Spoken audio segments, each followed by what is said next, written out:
उत्तराखंड के पूर्व मुख्यमंत्री हरीश रावत आजकल फुल सियासी मूड में नजर आते हुए दिखाई दे रहे हैं। सरकार को घेरने में हरीश रावत कोई कोर कसर नहीं छोड़ रहे। लिहाजा जहां त्रिवेंद्र सरकार ने गैरसैंण को ग्रीष्मकालीन राजधानी घोषित किया, तो वहीं हरीश रावत ने गैरसैंण में पहुंचकर इस अंदाज में मुख्यमंत्री त्रिवेंद्र सिंह रावत को पुकारा है। हरीश रावत ने गढ़वाली भाषा में बोलते हुए कहा, हे त्रिवेंद्र सिंह, भेजी कखचित तुम्हारी ग्रीष्मकालीन सरकार, मिथे कखी नहीं दिखे, राजधानिक बोर्ड भी नहीं दिखे, जरा उत्तराखंडक भूला भूलियों ते बता दियो। इसका मतलब, माननीय त्रिवेंद्र सिंह जी, आपकी ग्रीष्मकालीन सरकार कहां है?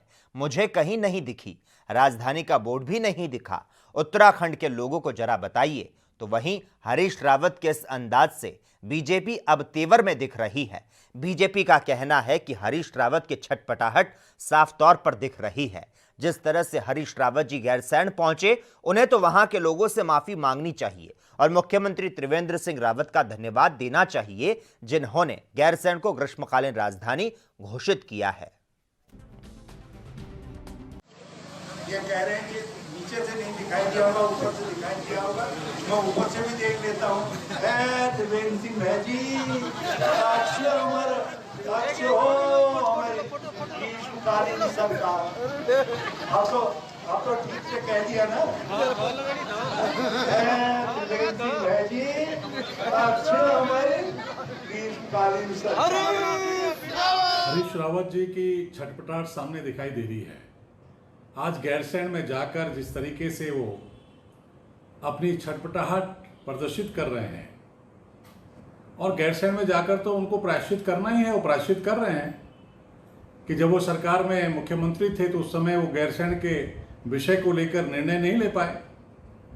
उन्हें तो राज्य के मुख्यमंत्री त्रिवेंद्र सिंह रावत जी का धन्यवाद करना चाहिए कि उन्होंने गैरसैंण के विषय पर ठोस निर्णय लिया और राज्य को ग्रीष्मकालीन राजधानी के रूप में गैरसैंण को स्थापित करने का काम किया है।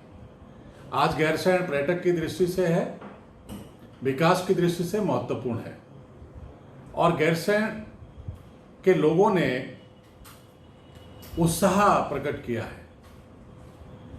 और हरीश रावत जी बार बार गैरसैंण की बात आज इसलिए कर रहे हैं कि उनकी छटपटाहट है, वो सत्ता में लौटना चाहते हैं, लेकिन दूर दूर तक उनके सत्ता में लौटने का ये सपना पूरा होता हुआ नहीं दिखाई दे रहा है। उनके कांग्रेस पार्टी के प्रदेश अध्यक्ष प्रीतम सिंह जी हों, उनके leader of opposition Shrimati Indira हृदय जी हों, उनका गैरसैंण पर स्पष्ट दृष्टिकोण नहीं है, नजरिया नहीं है।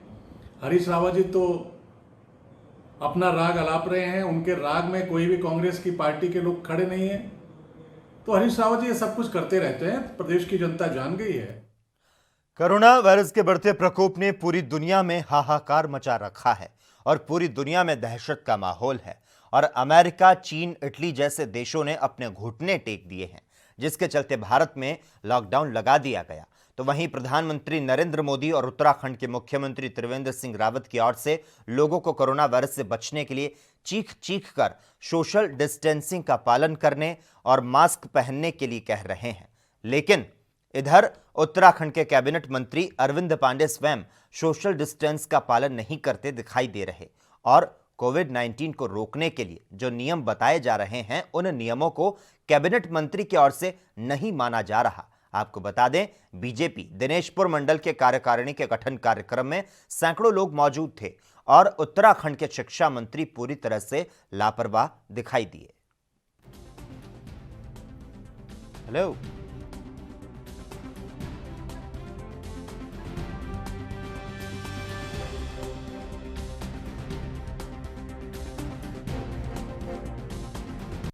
कोरोना महामारी का जब तक कोई स्थायी समाधान ना आ जाए, तब तक इलाज यही है, 2 गज की दूरी है जरूरी, और मास्क लगे रहना बहुत जरूरी। जैसे मैं अभी बोल रहा हूँ तो मैंने हटाया हुआ, जब नहीं बोलता हूँ तो मैं लगा लेता हूँ।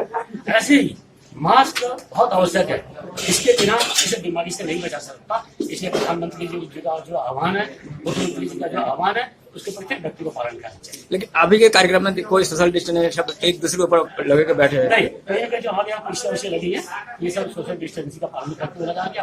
कहीं कैसे भूल भटक हो गई होगी, मैं कहता हूँ, लेकिन इसका सब कुछ हरिद्वार जिला प्रशासन की आपदा को लेकर की गई तैयारियों को परखने के लिए दिल्ली से राष्ट्रीय आपदा प्रबंधन प्राधिकरण की टीम हरिद्वार पहुंची। हरिद्वार में आपदा प्रबंधन विभाग की ओर से तैयार किए गए 200 आपदा मित्रों ने इस टीम के सामने अपनी तैयारियों का डेमो दिया।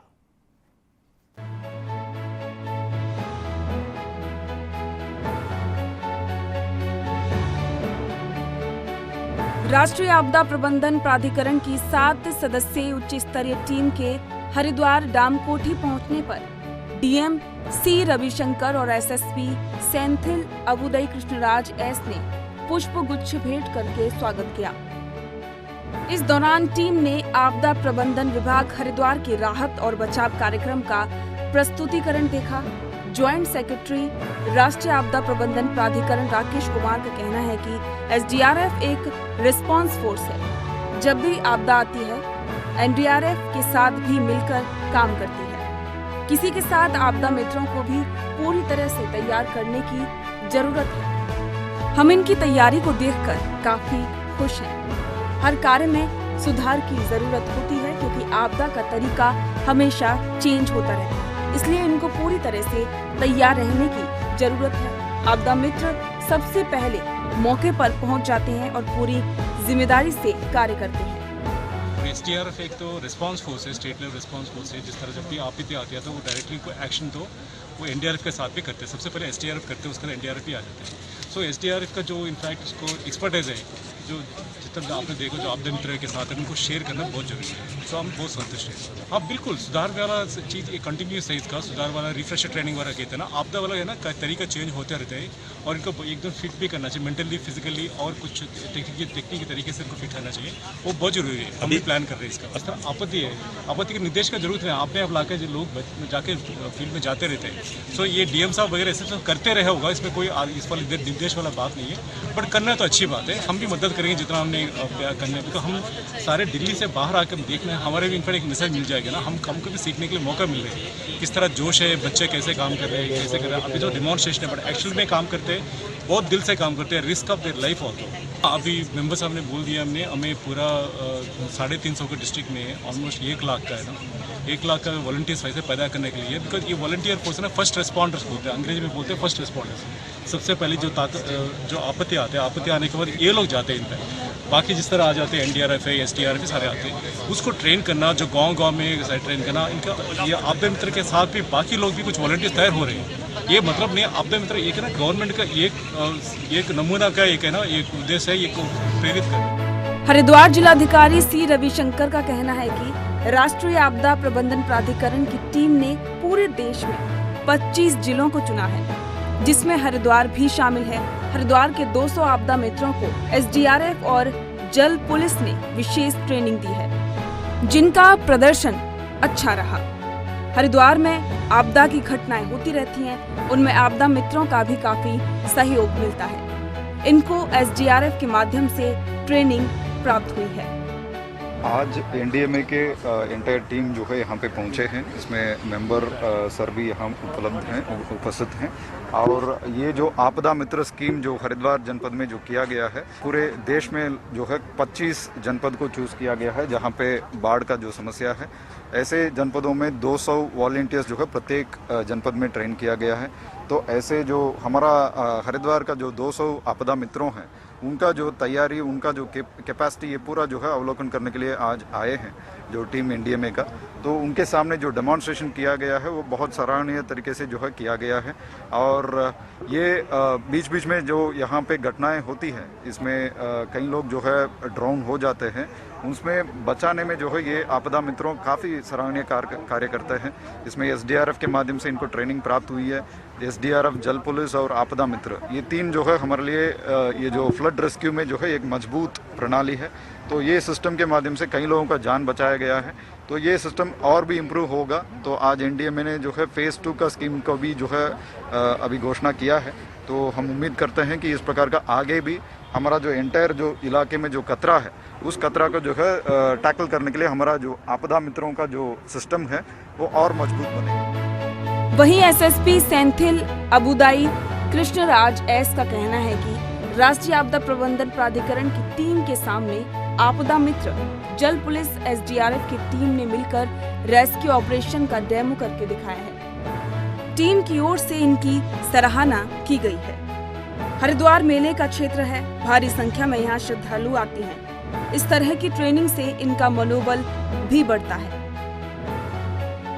नेशनल डिजास्टर मैनेजमेंट अथॉरिटी का टीम आई है, उनका सामने जो आपदा मित्र है, हमारा जल पुलिस है और हमारा एसडीआरएफ इनके साथ मिलकर जो रेस्क्यू ऑपरेशन के बारे में जो भी पानी में बह जाता है इसमें जो है कैसा कार्य किया जाता है उसी बारे में जो है हमने डेमोन्स्ट्रेशन दिया है और इसी का जो है एनडीए में टीम ने भी काफ़ी अप्रिशिएट किया है। जैसा आप भी बता रहे थे कि हरिद्वार जो मेला का क्षेत्र है बहुत भारी मात्रा में श्रद्धालुओं का भीड़ भाड़ आते हैं, तो हमारा टीम इस टाइप का ट्रेनिंग और डेमोन्स्ट्रेशन जो इनका कॉन्फिडेंस भी बढ़ता है। पहले भी हमने बहुत अच्छा काम करके बहुत सारे लोगों को डूबने से जो हमने रेस्क्यू किया है और इस टाइप का डेमोन्स्ट्रेशन जो है हमारा जो कैपेबिलिटी है और मजबूत है। आपदा मित्र हमेशा से ही लोगों की जान बचाने में अहम भूमिका निभाते हैं और इनको एसडीआरएफ की टीम की ओर से पूरी ट्रेनिंग दी जाती है। अब पूरे देश में 350 डिस्ट्रिक्ट में 1 लाख आपदा मित्र बनाने की योजनाएं बनाई जा रही हैं, जिससे आपदा के दौरान जल्द मौके पर पहुंचकर लोगों की जान बचाई जा सके। एएनबी न्यूज के लिए हरिद्वार से विकास खरे की report.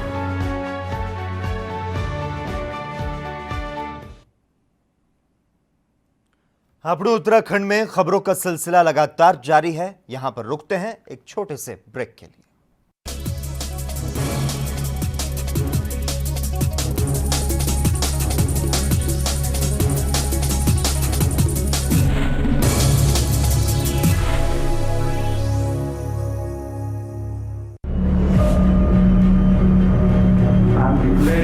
Public health emergency of international concern over the global outbreak of novel coronavirus. Bharat की कोरोना वायरस से जंग।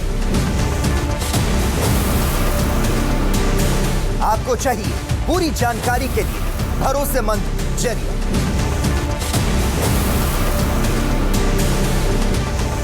जानकारी जो अफवाहों पर ना हो। 24 घंटे 7 दिन लगातार सिर्फ ANB न्यूज पर।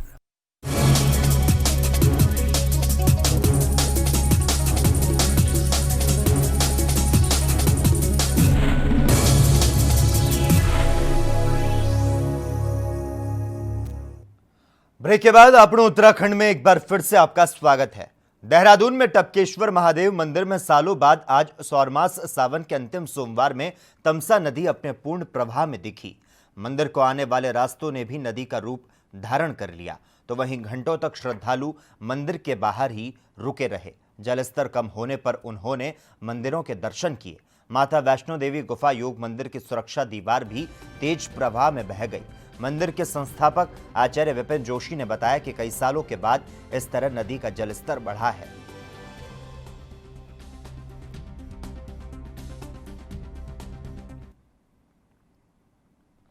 उत्तराखंड के पहाड़ी क्षेत्रों में हो रही लगातार बारिश का असर अब मैदानी इलाकों में देखने को मिल रहा है। पहाड़ी क्षेत्रों में हो रही भारी बारिश के कारण गंगा उफान पर है और इस वर्ष में पहली बार हरिद्वार में गंगा चेतावनी के निशान 293 मीटर पर दिखाई दी। गंगा के चेतावनी निशान पर बहने से गंगा के तटवर्ती इलाकों और यूपी के कई इलाकों में बाढ़ का खतरा बढ़ गया है। गंगा में वर्तमान समय में 1.5 लाख क्यूसेक जल बह रहा है और अनुमान लगाया जा रहा है कि गंगा खतरे के निशान 294 मीटर पर पहुंच सकती है और इसको देखते हुए प्रशासन द्वारा गंगा के तटवर्ती इलाकों और यूपी के कई इलाकों में अलर्ट जारी किया है।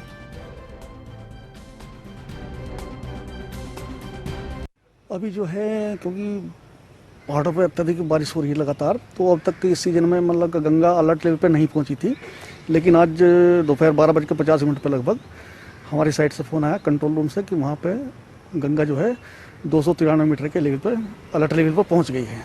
तो इसके परिप्रेक्ष्य में हमारे द्वारा या प्रशासन को इसकी सूचना दे दी गई है।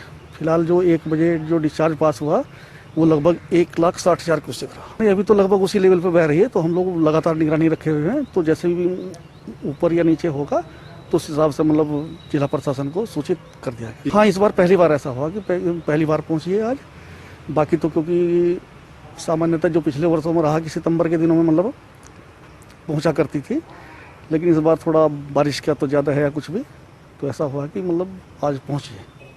293 मीटर अलर्ट लेवल है और 254 डेंजर लेवल है। ये तो डाउन स्ट्रीम के जितने भी जिले हैं आपके, यहाँ से आप आपके बंगाली खाड़ी तक जितने भी प्रदेश पड़ेंगे, जिले भी पड़ेंगे, यूपी के हो चाहे।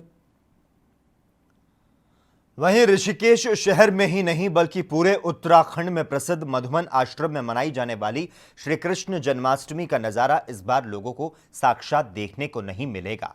कोरोना की वजह से इस बार श्री कृष्ण जन्माष्टमी के भव्य नजारे लोगों को ऑनलाइन उनके मोबाइल पर दिखाए जाएंगे। मधुबन आश्रम के संचालकों ने इस व्यवस्था की पूरी तैयारी कर ली है। लोग ऑनलाइन फेसबुक, ट्विटर और अन्य सोशल मीडिया के माध्यम से भगवान के दर्शन करेंगे। जन्माष्टमी पर्व को लेकर मंदिर को भव्य रूप से सजाया गया है, जिसका नजारा देखते ही बन रहा है।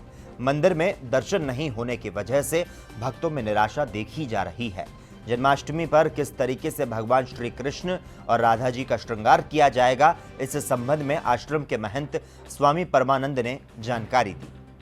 देखिए, यहाँ ऋषिकेश में मधुबन आश्रम में जन्माष्टमी हमारे भक्ति महाराज जी के प्रयास से आरंभ हुई। सन 1986 से लगातार 1986 से चल रही है और इतने साल बाद ये पहला अवसर है कि सारी तैयारियों के बावजूद भी इस बार जो है दर्शन मीडिया के माध्यम से कराए जाएंगे। मोबाइल में जो फेसबुक है उसके माध्यम से कराए जाएंगे। प्रत्यक्ष रूप से मंदिर में प्रवेश करके भक्तों को दर्शन करने की सुविधा इस बार नहीं हो पाएगी, जिसके लिए हमें भी बड़ा दुख है, कष्ट है इस चीज़ का। उनके मालिक है उसका जन्मदिन मनाना है, तो इसलिए उस दिन भगवान को विशेष रूप से एक पोशाक धारण कराई जाती है, जिसका करीब 2 महीने पहले डिज़ाइन तैयार किया जाता है और उसका हर प्रकार से डिज़ाइनिंग, कलर ये सब तैयार की जाती हैं।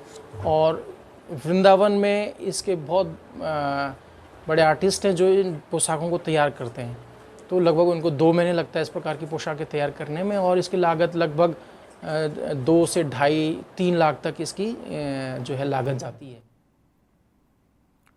वहीं हरिद्वार में अंडरग्राउंड कार्य के चलते पानी के लीकेज की तरफ प्रशासन का बिल्कुल भी ध्यान नहीं। जब स्थानीय निवासी अपनी परेशानियों को लेकर विभागीय अधिकारियों के पास गए तो जेई अनुराधा चौधरी ने निवासियों के साथ बदतमीजी की। बीते कई दिनों से जनता को पानी की समस्या से दो चार होना पड़ रहा है। गैस पाइपलाइन के सुपरवाइजर धर्मेंद्र की अगर माने तो उनका विभाग काम को सही तरीके से कर रहा है, तो वहीं इस मामले में जब अनुराधा चौधरी से बात की गई तो उन्होंने पूरा दोष दूसरे अधिकारियों पर थोप दिया। लेडीज बाहर से पानी भर भर के लेके अपना काम कर रही है। तो यही वो एक कल आई थी, उन्होंने बहुत अभद्र व्यवहार किया, लड़ाई झगड़ा किया, बदतमीजी से बोली, उन्होंने कोई उसमें सुनवाई नहीं हुई। हम यही चाहते हैं कि हमारा ये काम ठीक हो, जल्दी से पाइपलाइन पड़े, पानी स्वच्छ है और आता है तो बदबूदार पानी आता है, गटर वाला वो पानी यूज में नहीं आता। हमारे बहुत ज्यादा परेशानी हो रही है, 12-13 दिन से यहाँ पे पानी नहीं आ रहा, जिसकी वजह से बच्चे भी परेशान हो रहे हैं। हम सब टैंकर जो आता है उसमें पानी भरते हैं और कई बार तो वो मजबूरी में पीना भी पड़ता है पानी, क्योंकि लोगों के घर से मोटर से पानी नहीं आ रहा, इसलिए हमें बहुत ज्यादा दिक्कत हो रही है। यहाँ पे कोई देखने नहीं आता, जई वगैरह समस्या के लिए बच्चों ने भी बहुत हमें तंग कर रखे कि पानी की वजह से हमें। अब जब काम चल रहा है तो नुकसान तो होगा ही। नुकसान हो रहा है, रिपेयर भी चल रहा है उसका। अच्छा, तो उसमें हम क्या कर सकते हैं? मेरा जो तरीका, मैं अपना सही तरीका यूज कर रहा हूँ, बाकी अब नुकसान हो गया उसका रिपेयर भी चल रहा है। हर कोई अधिकारी आपस में बात कर लिए हैं, उनके परमिशन से हर जगह। वहीं उत्तराखंड के रुद्रप्रयाग जिले के दूरदराज के गांव सिरवाड़ी में रविवार देर रात बादल फटने से गांव में तबाही मच गई। कई लोगों के घरों में मलबा घुस गया तो मलबे से खेत खलियान और पैदल रास्ते पूरी तरह से चौपट हो गए। घटना की सूचना मिलने के बाद प्रशासनिक अधिकारी घटनास्थल के लिए रवाना हुए। बादल फटने की घटना से गांव में खौफ का माहौल बना है। सिरवाड़ी बांगर के रविवार देर रात बादल फटने की घटना से गांव में तबाही का मंजर देखने को मिला। लोगों के घरों पर भारी मलबा और बोल्डर गिरे हुए हैं। गांव के खेत खलिहानों और रास्तों पर भी मलबा भर गया। गांव के लोग रात को ही अपने घर खाली कर चुके हैं। मलबे के कारण कई ग्रामीणों के घर और गौशालाएं क्षतिग्रस्त हुई। गांव को जोड़ने वाले पैदल रास्तों का कहीं कुछ पता नहीं। खेतों और रास्तों पर मलबा और बोल्डर ही बोल्डर पड़े मिले हैं। बादल फटने की घटना के बाद से गांव के लोग डर के साए में हैं।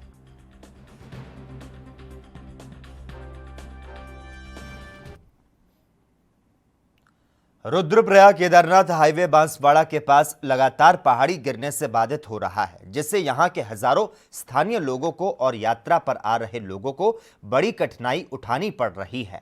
आपको बता दें, बांसवाड़ा स्थान लगातार कई सालों से खतरनाक स्लाइडिंग जोन बना हुआ है। यहां पर कई बड़ी घटना हुई है। पिछले 2 सालों में 21 लोगों ने यहां पर अपनी जान गंवाई। फिर भी यहां पर कोई ठोस वैकल्पिक उपाय नहीं किए जा रहे। आपको बता दें, इस इलाके में भारी बारिश हो रही है, जिससे पहाड़ी गिरती जा रही है। तो वहीं स्थानीय लोगों का कहना है कि हमें रोजमर्रा की जरूरतों के लिए जिला मुख्यालय अगस्त्यमुनि आना होता है। रुद्रप्रयाग केदारनाथ हाईवे 2 दिनों तक बंद हो रहा है। जनजीवन पर इसका बड़ा प्रभाव पड़ रहा है। हालांकि निर्माण में लगी कंपनी के मजदूर भी बड़ी मेहनत कर रहे हैं और सड़क को खोलने में लगे हुए हैं।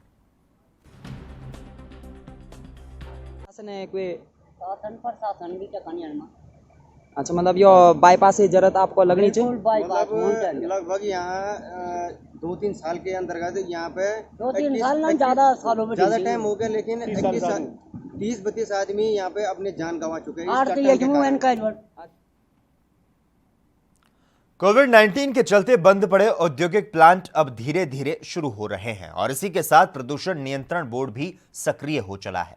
विभाग की ओर से मानकों के अनुरूप चल रही फैक्ट्रियों पर छापेमार कार्रवाई कर नोटिस दिया जा रहा है और इसके साथ ही फैक्ट्री संचालकों को नियम अनुसार ही फैक्ट्रियां संचालित करने के निर्देश दिए जा रहे हैं। दरअसल औद्योगिक क्षेत्रों में कई फैक्ट्रियां प्रदूषण नियंत्रण बोर्ड के मानकों के अनुरूप चल रही है और इसी के चलते प्रदूषण नियंत्रण बोर्ड के अधिकारियों ने औचक निरीक्षण में 7 उद्योगों को कारण बताओ नोटिस जारी किया, जबकि 3 को गंभीर लापरवाही बरतने पर प्रदेश कार्यालय को पत्र भेजा गया। आपको बता दें, लॉकडाउन के दौरान अधिकांश फैक्ट्रियां बंद पड़ी थी, लेकिन अब धीरे धीरे भगवानपुर, झबरेड़ा, लंढोरा में फैक्ट्रियां चलना शुरू हो चुकी है। तो वहीं प्रदूषण नियंत्रण बोर्ड के क्षेत्राधिकारी का कहना है कि औद्योगिक क्षेत्रों से शिकायत मिल रही थी, जिसके आधार पर छापेमार कार्रवाई की गई। संज्ञान में आया था कि कुछ कंपनियों की शिकायत आ रही थी कि इनके द्वारा जो है अपना जो ईटीपी है उसका ढंग से रखरखाव नहीं किया जा रहा है। इस संबंध में समय समय पर हमारे द्वारा कार्रवाई तो की जाती है। पिछले माह हमने औचक निरीक्षण किए थे। कुछ कंपनियों में गंभीर अनियमितताएं पाई गई। उन कंपनियों की हमने नियमानुसार कार्रवाई की संस्तुति अपने मुख्यालय प्रेषित की है। उसमें से कुछ कंपनियां ऐसी थी, 4 कंपनियां ऐसी थी जिनमें कि मामूली थोड़ा सा रख रखाव का समस्या था, तो उनको हमने अपने स्तर से नोटिस दिया हुआ है और एक हिसाब से चेतावनी दी है कि आप अपनी व्यवस्थाओं को नियमित रूप से जो है संचालन रखें, समुचित रूप से संचालन में रखें।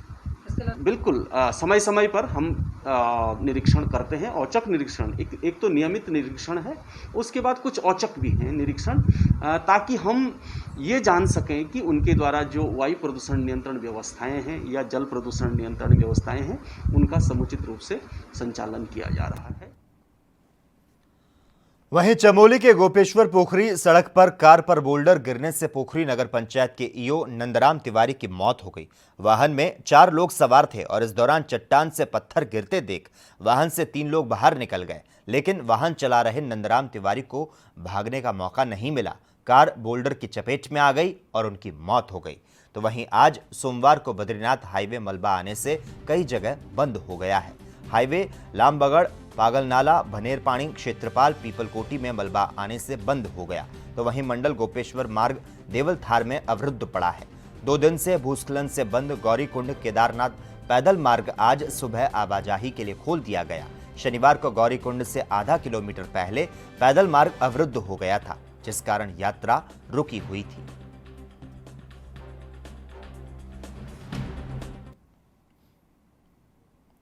उत्तराखंड में देर रात से हो रही भारी बारिश के कारण नदी नाले उफान पर हैं और इस बीच देहरादून के कई इलाके ऐसे हैं जहां नदी नालियों ने रुद्र रूप ले लिया है। तो वहीं मौसम विभाग ने 13 अगस्त तक भारी बारिश का अलर्ट जारी कर दिया।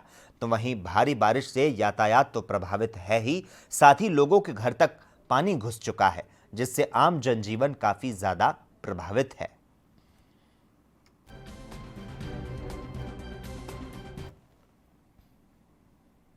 वहीं कर्णप्रयाग के नैनीसैण मोटर मार्ग पर एक दर्दनाक हादसा हो गया। दरअसल इस मार्ग से गुजर रही कार पर अचानक पहाड़ी से एक चट्टान आ गिरी। चट्टान के गिरने से कार में सवार 3 लोगों में से 2 लोग गंभीर रूप से घायल हो गए। तो वहीं इस हादसे के बाद थोड़ी देर के लिए मार्ग भी अवरुद्ध हो गया। वहीं सूचना पाकर मौके पर पहुंची पुलिस और स्थानीय प्रशासन ने कार सवारों को इलाज के लिए अस्पताल में भर्ती करवाया और मार्ग सुचारू करवाया।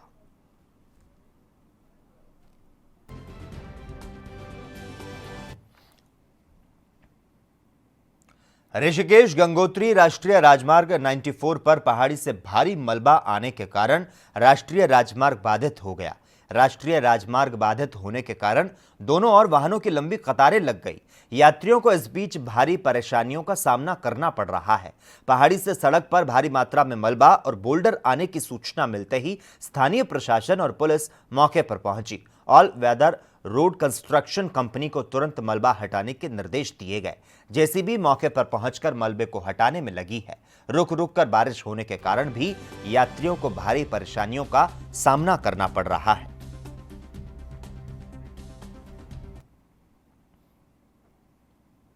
और इसी के साथ ही अपने उत्तराखंड में इतना ही, लेकिन देश और दुनिया की तमाम अहम खबरों के लिए लगातार आप जुड़े रहिए हमारे साथ और देखते रहिए ANB न्यूज़।